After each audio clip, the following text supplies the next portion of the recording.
takeoff checklist complete. US Airways Flight 1549 has just left New York's LaGuardia Airport. Birds. And that fast, we were just on top of them. My aircraft. My aircraft. Both of the plane's engines have stopped working.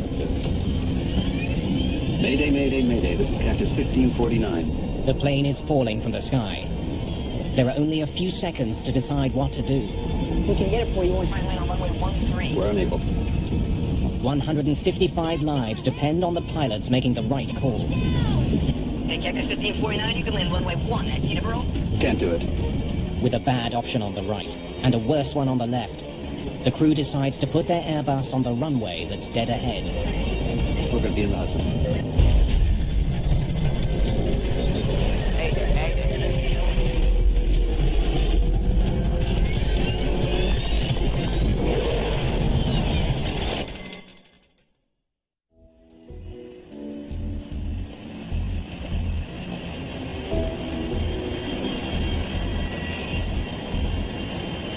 New York's LaGuardia Airport, mid-afternoon.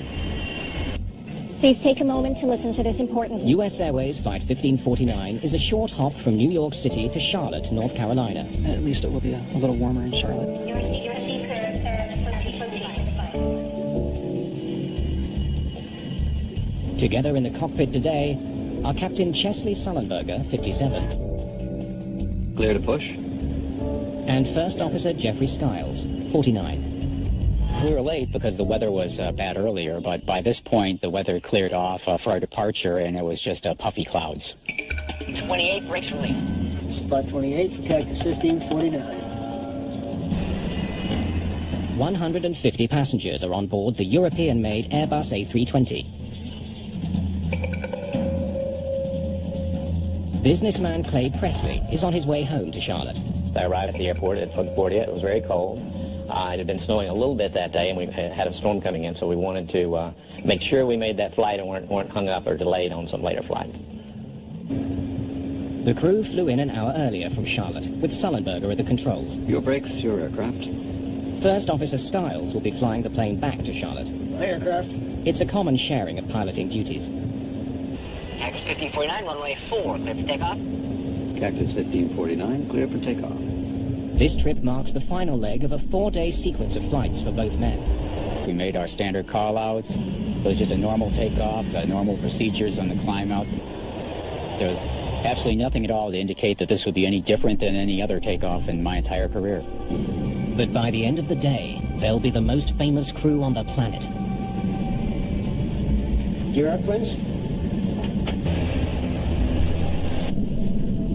You're up. Patrick Harton is one of the controllers handling traffic out of LaGuardia today. He has one of the most stressful jobs in the world. When I sit down in front of a radar, I'm responsible for every person on every airplane under my control. And I take that responsibility very seriously. Cactus 1549, New York departure, radar contact. Climb and maintain 15,000. The flight will climb northeast out of LaGuardia, and then begin a slow turn south towards Charlotte. I think I had about 3 or 4 airplanes on my frequency at that time. And it was just a normal departure. You know, it was just another flight that I've handled a million times. Riding the thrust of 2 General Electric engines, the aircraft powers into the sky. Cactus 1549, 700, climbing 5,000. What a view of the Hudson today. Yeah. After takeoff checklist complete. Flight 1549 is traveling at almost 400 kilometers an hour. It's been in the air for just a minute and a half. I caught something out of the corner of my eye, and slightly to our right, but still ahead of us, was a line of birds. And they were very, very close, too close for us to maneuver around. And that fast, we were just on top of them. You can just feel the power of the plane going forward. And then all of a sudden, there was this gigantic boom. It seemed like it stopped in midair, like you hit a brick wall. And then all of a sudden, somebody said, "The left engine's on fire." Before we could even assess the situation, We got one roll, both of them rolling back. both engines rolled back to idle. Ignition start. Just 13 seconds after their problems began, Sullenberger takes control of the struggling plane. My aircraft. Your aircraft. Get the QRH. Loss of thrust in both engines. The QRH, or Quick Reference Handbook, is a step-by-step guide to dealing with emergencies. Mayday, mayday, mayday. This is Cactus 1549. Hit birds. We've lost thrust in both engines. We're turning back towards LaGuardia.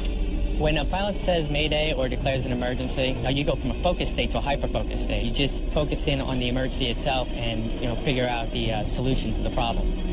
Okay, you need to return to LaGuardia. Turn left, heading 220. 220. All of a sudden, there was a smell that came through the cabin. And Something's burning. The fuel remaining, engine mode selector, ignition. What I'm thinking, though, at this point is that, we're just going to have to restart an engine. Thrust levers. Confirm idle. Idle. The procedure is to try to restart the engines, and I always had faith we could do that. Airspeed optimum relay, 300 knots. We don't have that. We don't. Hey, Cactus 1549, if we can get it for you, you want to try and land on runway 13. We're unable. The conversations with Captain Sullenberg were very short and to the point, which was very appropriate for the emergency. There's a lot going on and wasn't much time to handle it. When Captain Sullenberger simply said unable, it didn't bother me. I mean, he had his hands full flying the airplane, and I understood that.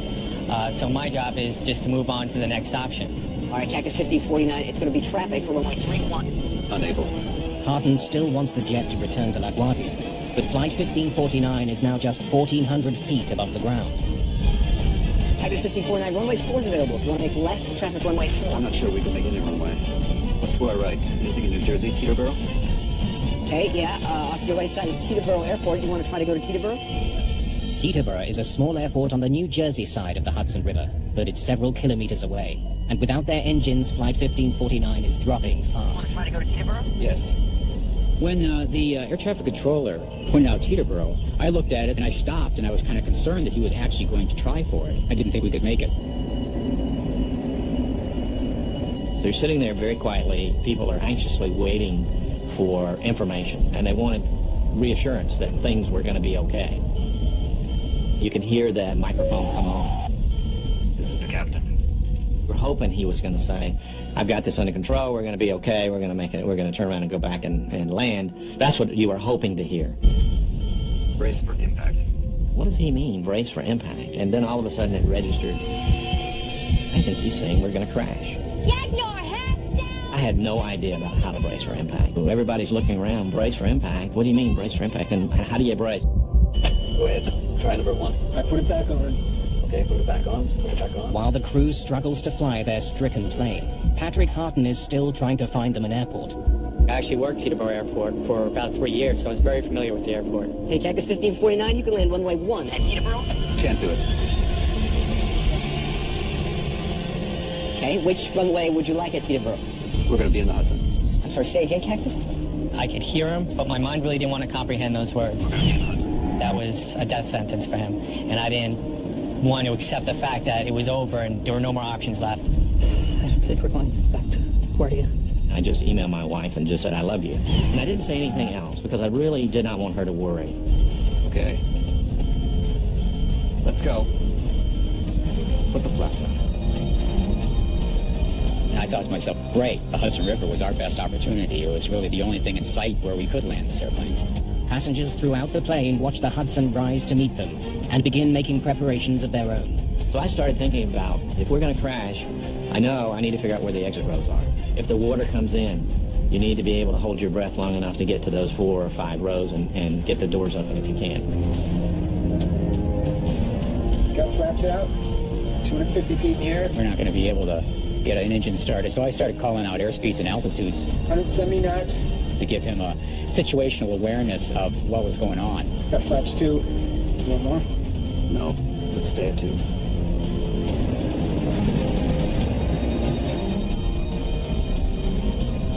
Got any ideas? Actually, not. We were so focused on what we were doing, and I always thought it would work out. Below 300 feet, Patrick Hudson's radar can't see the plane. Flight 1549 disappears. When the aircraft disappeared off my radar, I just assumed that there weren't going to be any survivors.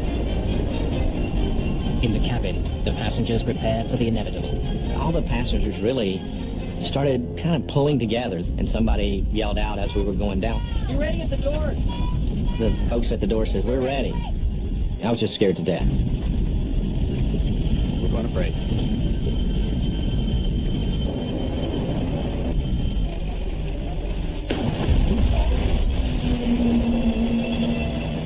It looked like the airplane was going right for the bottom of the Hudson River.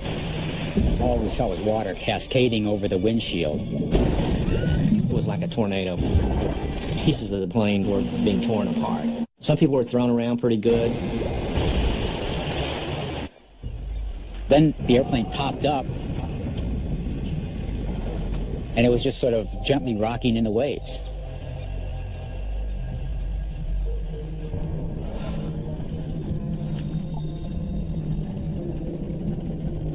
We all just sat there. We were all in shock, and we were waiting for what's next. US Airways Flight 1549 was in the air for just 5 minutes and 8 seconds. Having made a remarkable landing, the passengers and crew now face a new danger. The plane is leaking. The ice-cold water of the Hudson is pouring into the cabin.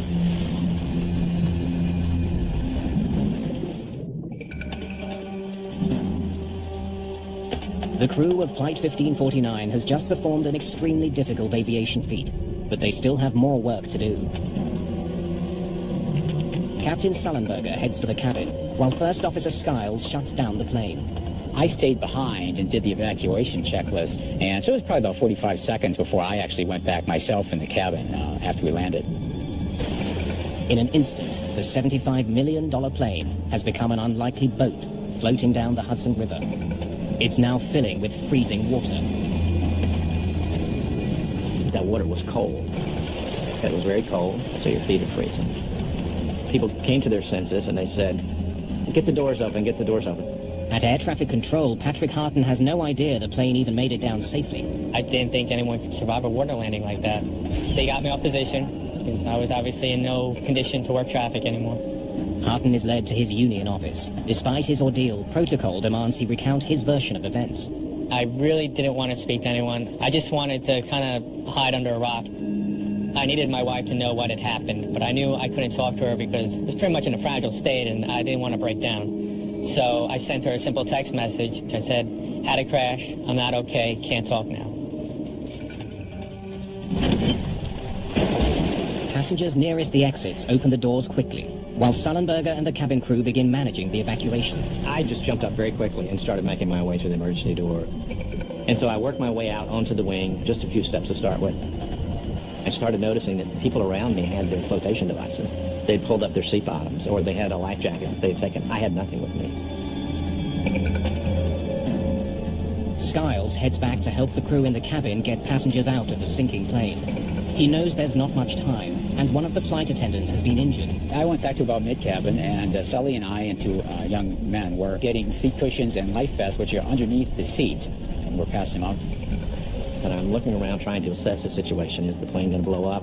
What's the next step? Yeah, there were actually probably 6 or 8 people that went into the water. And they were shivering and they were cold. We started pulling them back up onto the wing. At the back of the plane, water continues pouring in. Passengers are directed to move forward to escape. This unwieldy boat won't be floating much longer. We were actually in the water, up to our knees, and it was just absolutely freezing cold. Every part of your body that was in that water just ached to the bone. Come forward! Is there anybody here? We were very confident there was nobody left on the airplane, but what was going on the wings, we just had no idea. Skiles and Sullenberger are the last ones off the plane. I just saw the big splash when the plane just bounced over the water. Small commercial airline crashed into the water. They've been in the water more than 10 minutes already. LaGuardia Airport has sent out an alert to New York's emergency services. In the middle of the Hudson, 155 frozen people hope that help will arrive in time. I saw the first ferry, and I could see the wheelhouse. I felt like, okay, we're really going to be okay. There was a sigh of relief. First on the scene are passenger ferries that have been shuttling people across the Hudson. They are eventually joined by the Coast Guard and fire department. The atmosphere on the ferry was still one of concern because we didn't know whether all the passengers got off the plane at that point in time. I was sitting in the union office preparing to make my statement. Oh, I start. And that's when one of my friends popped their head into the office and said, "Hey, Patty, it looks like everyone made it." And I was like, "Really?" That was incredible news. I mean, I was still traumatized by the event itself, but the fact that everyone made it was just, is like the weight of the world was lifted off my shoulders. The entire nation looks on as every single passenger and the entire crew of Flight 1549 is brought to safety.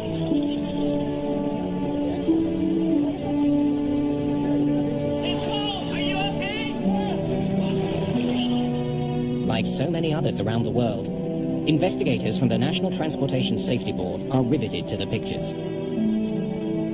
Hey, you gotta see this. We learned a little bit about the accident, of course, before we launched. The TV channels were showing an aircraft in the river and everything.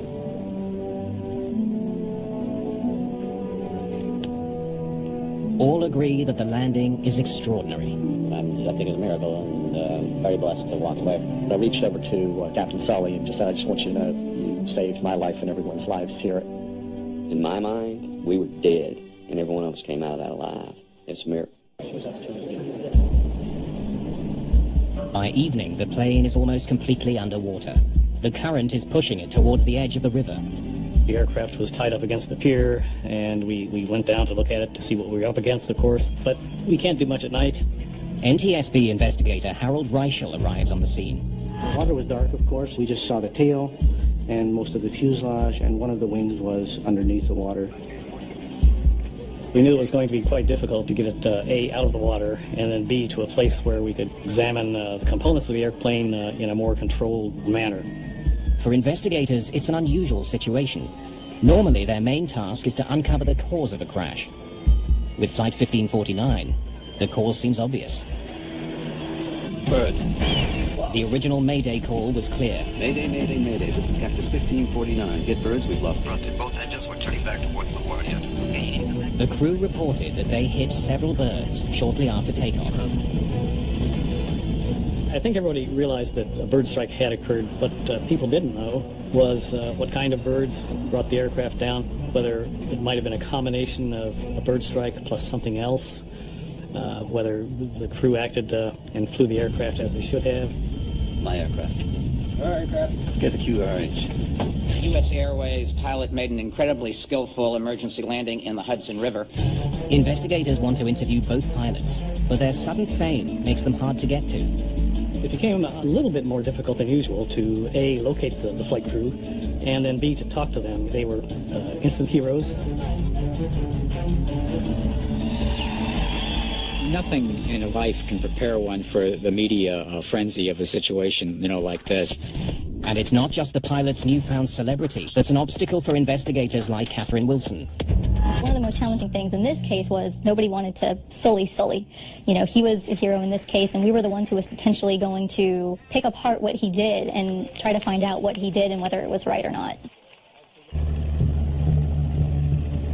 To prove that birds caused the crash, authorities need to get the plane out of the water. But a vital piece is missing. We had been told earlier that both engines were still attached to the aircraft. That turned out not to be true. So that became a major goal right off the bat, was to figure out where that second engine was. We didn't know exactly where it was. Let's focus on this area. But we had films of the aircraft actually touching down, and we could cross-reference different things.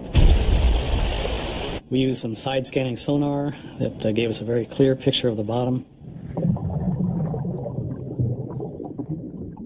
It wasn't that easy to do because the Hudson River has a current, and the current changes throughout the day. So it took 3 days, ultimately, to find the engine. Within days, the recovered engine and the rest of the aircraft are moved to a warehouse in New Jersey, so investigators can study the wreckage more carefully. We certainly couldn't do it out there at the edge of the Hudson River. And you can imagine how interesting it was to take an airplane 150 or 200 feet long through a very, very populated area in New Jersey. As the plane is being moved, investigators work with the voice and data recorders. Okay, let's hear it. which were in the most damaged part of the plane, the tail. The cockpit voice recorder and the flight data recorder were in virtually pristine shape. The aircraft had sustained quite a bit of damage in the rear end, but the recorders themselves survived very well. We were really lucky. All of the data was able to be downloaded normally. We've got one roll, both of them rolling back. Listening to the CVR provides vital insight into how the crew responded to the emergency. In this case, both Captain Sullenberger and First Officer Skiles acted extremely professionally. Ignition started. Each member had their own roles and responsibilities. They stayed with those roles and responsibilities throughout the accident flight and communicated only when necessary. Put the flaps up. On Flight 1549, My aircraft. it took just seconds for the crew to each assume their individual responsibilities. Part of the reason they handled the emergency so well was that Jeffrey Skiles had only just finished his Airbus training. This was my first trip out as a regular line pilot in the Airbus A320. I literally was right out of training. And the benefit of that was that he knew exactly the checklist to turn to, and that's exactly what he did. With fuel remaining, engine mode selector, ignition. Crews are highly trained in emergency procedures, and the main thing is to follow procedures in this instance, and that's exactly what First Officer Skiles did by grabbing a quick reference handbook and turning to the appropriate checklist. But as investigators examine the checklist for restarting this plane's engines, they make a troubling discovery. It was assembled for an event that occurred 20,000 feet in the air, where our crew would have plenty of time to slowly and carefully go through a 3-page checklist, the end of which was, how do we ditch the airplane? So it was a 3-page checklist, and really, I only got to about the page and a half through this checklist in the time that we had. Airspeed optimum relay. The crew spent a lot of time trying to restart the engines when they could have been focusing on preparing the airplane for the ditching. 300 knots. We don't have that. We don't. Overly complicated checklists have played a role in deadly plane crashes in the past. In 1998, a fire broke out on board a Swissair passenger jet. The checklist the crew used for that situation would have taken them up to half an hour to complete. It's a half hour they didn't have.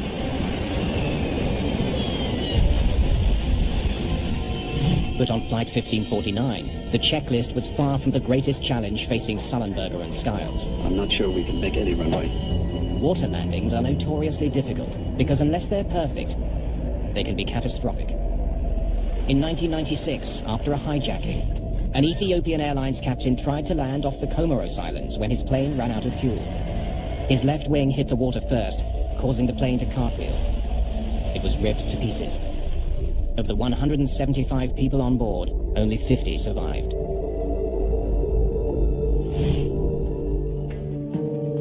Investigators soon learned that none of the major airlines use simulators to teach pilots how to land on water.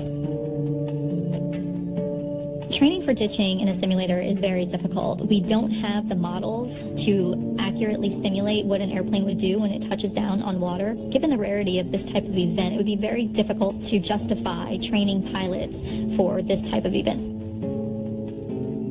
But even without ever going through a simulation, Captain Sullenberger got almost everything right. He kept the nose up and wings level. He let the tail hit the water first, slowing the jet down enough so that it survived the impact. Nice flying. NTSB investigators turned to their own simulation to answer a vital question.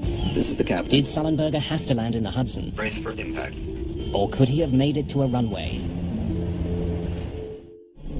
Mayday, Mayday, Mayday. This is Cactus 1549. Hit Earth. Investigators studied Chesley Sullenberger and Jeffrey Skiles' actions in the moments after their plane collided with birds.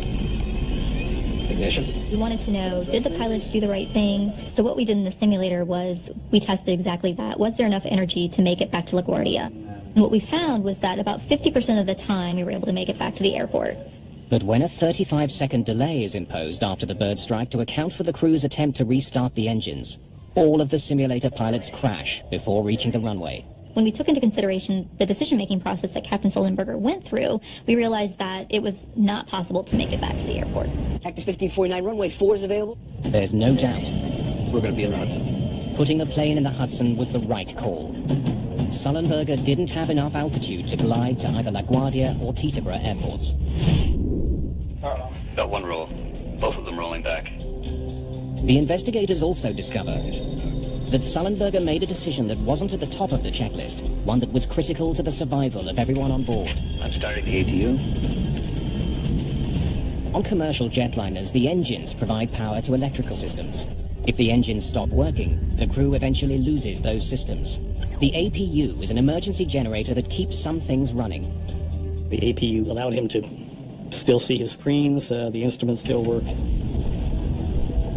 It also allowed the A320 itself to assist with the heroic landing. The APU provided power to the plane's electronic brain, stopping the pilots from making any potentially dangerous moves. It kept them inside a so-called flight envelope. By starting the APU early in the sequence, the flight crew was able to maintain the flight envelope protections, which prevented the airplane from stalling when the airspeed got too slow. It's right on the edge of stall speed. The flight data shows that Sullenberger was going slower than the ideal speed. The airspeed during the accident sequence got about 20 knots slower than it should have been for this flight. But the A320's flight computer is designed to constantly adjust the plane's pitch and keep it from stalling.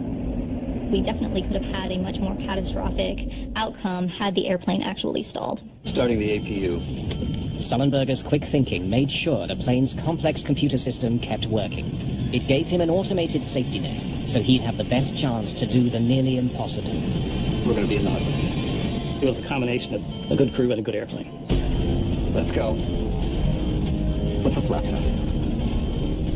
The captain had the presence of mind, for instance, just before they were about to land, a couple of 100 feet in the air, to turn to the first officer and ask, Got any ideas? Actually, not. They were both coordinating right up to the end, and that's what we like to see. Skill, training, and the aircraft's very design combined to save the lives of 155 people. But investigators still want to know how birds crippled two highly advanced jet engines, and if they can stop it from happening again. 8 days after the crash, investigators are finally able to examine the engines in detail. Richard Dolbear has spent much of his career studying collisions between birds and airplanes. When aircraft strikes a bird, generally there's not much left of the bird, particularly if that bird goes through the engine.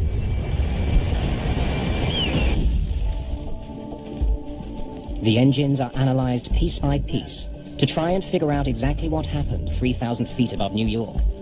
Let's look inside. We expose the engine surfaces to a black light. Proteins from many tissues will fluoresce with a black light. Much of the tissue was already gone, but many of the proteins stayed on the surfaces of the engine. Look at that. Deep in the right engine, investigators find about a cup of charred remains. Most of the remains found were just muscle tissue, bone fragments, and minuscule feather remains. I was able to find about 29 samples in one engine and 14 in the other. But the engines aren't the only part of the plane that's been damaged. Birds. Whoa!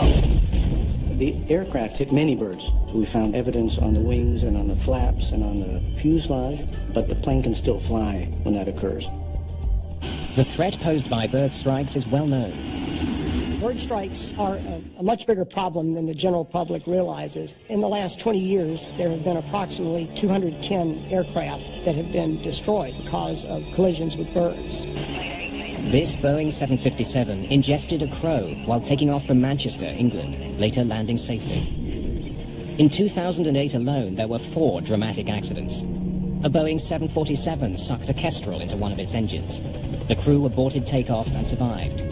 The plane was ruined. This jet ingested pelicans into both engines, and one ended up in the cockpit. Repairs cost $2 million. The engine of an MD-10 was severely damaged by a gadwall. The repair cost was $900,000. And 5 people were killed when this Cessna smashed into at least one pelican. More than 200 people have died in bird strike accidents since 1988. The problem could get worse because there are more birds out there. By restricting the use of pesticides that were hazardous to birds, such as DDT, we've seen a tremendous rebound in the populations of bird species. a remarkable increase in the Canada geese that are resident, non-migratory birds. Nationwide, the population has grown from about 1 million to about 4 million. At LaGuardia, one of the airport's biggest problems is a year-round goose colony on nearby Rikers Island.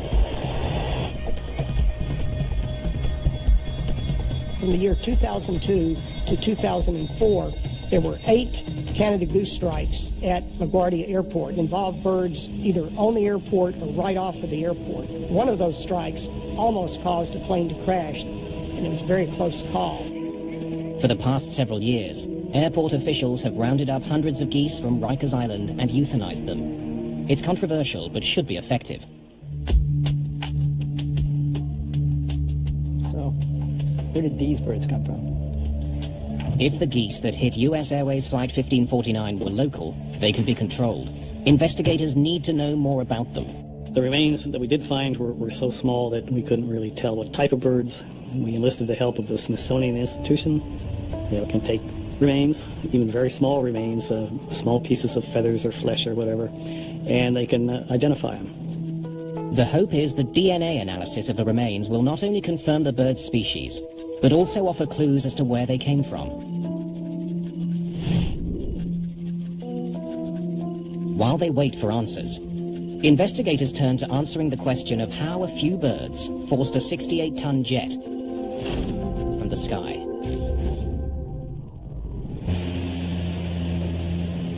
Before they can be used in a passenger jet, engines undergo rigorous testing to prove they can perform under extreme conditions. The tests include ingesting frozen bird carcasses. The CFM turbofan engines that power the A320 passed those tests and were certified in 1996. The large bird test required for the CFM engine is shooting a 4-pound bird from an air cannon into the engine, which is running at near full power. To pass, the engines don't have to keep running. They only have to stay together, which they did on Sullenberger's plane. Well, the engines did not experience what we call uncontained failures. No large chunks of fan blades or anything flew out through the cowls to hurt people inside the airplane. Fan blades are always the most interesting part to look at, and they often tell quite a story. A series of fan blades throughout the engine compress incoming air until it's ignited in the core, creating thrust. Ingested birds can wreak havoc on this process. When a fan blade of an engine fails, it causes a lot of continuing damage. In this particular case, all the fan blades were there. They suffered severe damage, but none were broken. An analysis of the engines shows that while the primary fan blades survived the impact, the delicate machinery inside the cores of both engines did not. Uh-oh. We got one rolling, both of them rolling back. Once we went into the engine itself, into the core, we determined that there was significant damage. When a bird gets ingested into the core, it is such a large mass compared to these blades that it does a lot of damage to them. The birds ingested into Flight 1549. Mayday, Mayday, Mayday. This is Cactus 1549. Ripped apart the engine's compressors. Metal shards from these broken compressors were sucked deep into the cores of both engines, shutting them down. We've hit birds. We've lost thrust in both engines.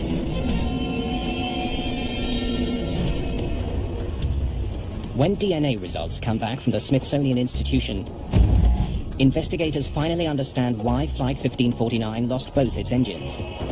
The birds that struck Sullenberger and Skiles' aircraft were adult Canada geese. They were far larger than anything the engines were ever tested for. Because of that analysis, we know that these birds ingested each probably weighed about 10 pounds. The tests also confirmed that as many as 4 large birds had hit Flight 1549's engines. It was simply too much for them to handle. Rarely do birds get ingested into the core of the engine. Rarely does an engine ingest the bird and then stop running completely. That's a very rare event. Ignition stuck. What makes this one even rarer is that both engines ingested birds and both shut down. We're going to be in the Hudson. The DNA test also proves that the geese involved in this accident were not the local geese that LaGuardia has worked so hard to manage. These were geese that had been in northern Canada during the preceding summer. They were migratory geese. The collision between the migrating geese and Flight 1549 happened 7 kilometers from the airport. It means that none of the existing programs for reducing the number of birds would have prevented the collision. It also means that what happened to that flight could happen again, unless a way can be found to keep birds and planes apart.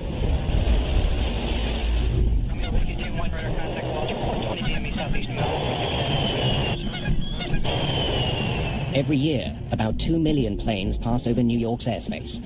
Most people do not appreciate the problems that birds can cause to aircraft. They don't realize how a small, seemingly insignificant organism in relation to the size of an aircraft can cause these kinds of catastrophic failures. The airline industry needs to find solutions to bird strikes. Placing screens in front of the engines is one of the most obvious answers, but there are serious drawbacks. Screens can fall off, screens can break, and then they would be ingested into the engine, causing similar damage or more catastrophic damage. Screens can also introduce turbulence to the airflow, which can starve the engines of air, causing them to fail. Winter weather is also a serious problem for engine screens. A screen is a perfect ice builder, and it will accrete ice very quickly in icing conditions. A more promising solution is already being tested in several American cities, including New York. At John F. Kennedy Airport, specialized radar is sweeping the skies looking for birds near planes. Most airports are equipped with radar that sends out radio waves that simply bounce off objects in the sky. Typically, only large objects are seen, and most of this information isn't passed along to air traffic controllers. The fact is that their scopes would be cluttered with things. Tall masts from ships, for instance, would pop up on their radar as low targets. The clutter, in fact, would interfere with air traffic control, and that's not a good thing. But now, finely calibrated avian radar is being tested at JFK. It can distinguish items the size of hummingbirds. If any birds are detected moving through flight paths, crews could be alerted. I would love to see bird radar technology. The key would be how to incorporate that without increasing workload to an already stressed controller. Tests continue, but widespread use of avian radar is still years away. Cactus 1549, runway 4, clear for takeoff. Cactus 1549, clear for takeoff. Until then, collisions between birds and planes will continue.